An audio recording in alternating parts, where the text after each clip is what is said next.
قرب قیامت میں اللہ کے نبی صلی اللہ علیہ وسلم نے فرمایا قرب قیامت کی ایک علامت یہ ہے کہ لوگ زمین میں دھنسیں گے۔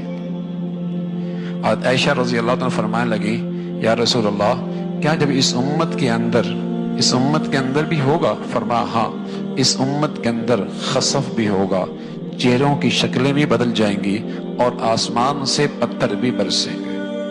پہلی امتوں میں تو یہ تھا کہ پوری امت اس عذاب میں شریک تھی، لیکن اس امت میں پوری امت پہ نہیں ہوگا، انفرادی علاقے، محفلیں، بعض جگہیں، بعض مقامات زمین میں دھنس جائیں گے، شکلیں ان کی مسخ ہو جائیں گی اور آسمان سے پتھر ہوں گے۔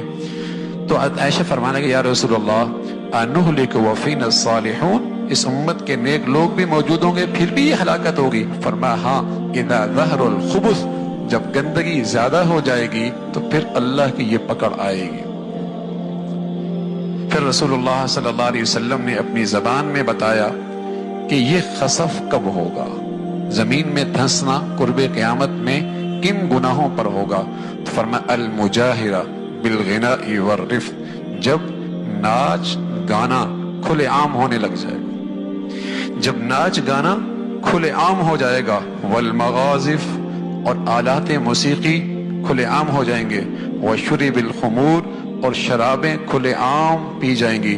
عمران ابن حسین فرمانے لگے رضی اللہ تعالیٰ عنہ رسول اللہ صلی اللہ علیہ وسلم نے فرمایا فی هذه الامہ خسف ومسخ وقذف، اس امت کے اندر بھی زمین میں دھنسنا ہوگا، شکلوں کا مسخ ہونا ہوگا، آسمان سے پتھروں کا بارش ہوگی، لیکن کب یا رسول اللہ؟ مسلمانوں میں ہوگا۔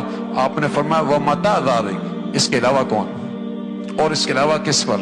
فرمایا جب یہ مسلمان اسلام کے نام لیوا اذا ظہرت القینات والمغازف وشربت الخمور، گانے بجانے والیاں اور آلات موسیقی کی جب کثرت ہو جائے گی اور شرابیں پی جائیں گی، پھر اس امت کے اندر بھی زمین میں دھنسنا ہوگا۔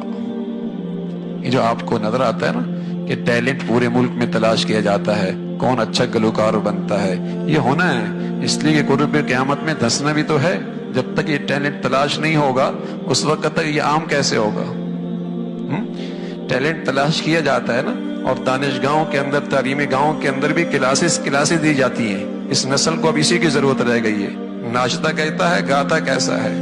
پہلے میں اپنے بچوں کو اللہ کا نام سکھاتی تھی، اور جب وہ گنگناتا ہے تو کہتے ہیں بچے میں ٹیلنٹ بہت ہے۔ جب وہ گنگناتا ہے اماں کے سامنے ناچتا ہے، ٹیلنٹ بہت ہے۔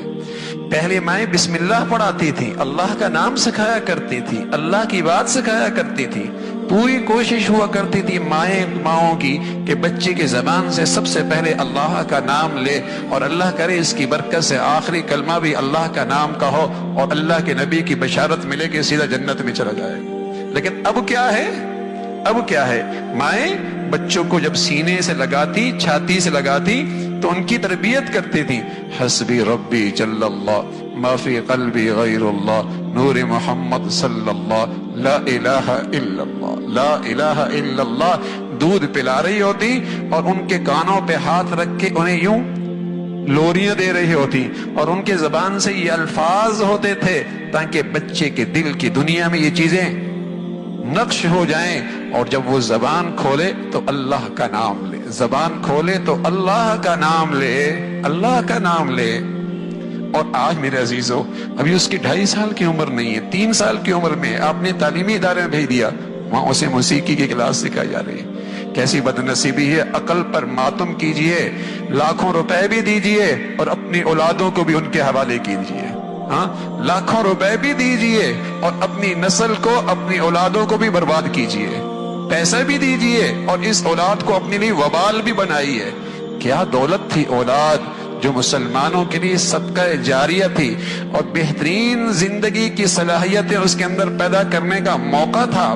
کیا بڑی دولت تھی کہ مسلمان اس میں سرمایہ کاری کرتا، اپنے وسائل لگاتا، اپنی صلاحیتیں لگاتا، اپنی توجہ دیتا، تاکہ اس سرمایہ کاری سے ایسی چیز بنے کہ کھربوں سال کی زندگی میں اس کے لیے صدقہ جاریہ بنے، اور دنیا کے چند ٹکوں کی خاطر اس کی آخرت بھی برباد کرتا ہے اور اپنی بھی آخرت برباد کرتا ہے، اپنی بھی آخرت برباد کرتا ہے۔ تو رسول اللہ صلی اللہ علیہ وسلم نے فرمایا اس امت میں خسف ہوگا جب آلات موسیقی اور گانا بجانا اور ناچنا عام ہو جائے. شریف گھرانوں کی عورتیں، ہاں شریف گھرانوں کی شادیاں، وہاں بھی اسٹیج اب سجتا ہے.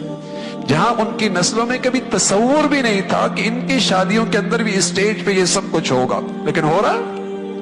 یہ سب کچھ ہو رہا ہے اور آگے بڑھتا چلا جا رہا ہے. تو ہاں ہوگا، اس لیے کہ کبر قیامت میں زمین میں دھنسنا بھی تو ہے، مرنا بھی تو ہے. ہاں یہ قیامت کی شکل بھی پوری تو ہونی ہے. اللہ رب العزت ہمیں، ہماری نسلوں کو، ہماری اولادوں کو ان فتنوں سے اور ان گندگیوں سے ہمیشہ محفوظ فرمائے، اور اللہ اپنی ناراضگی سے، غضب سے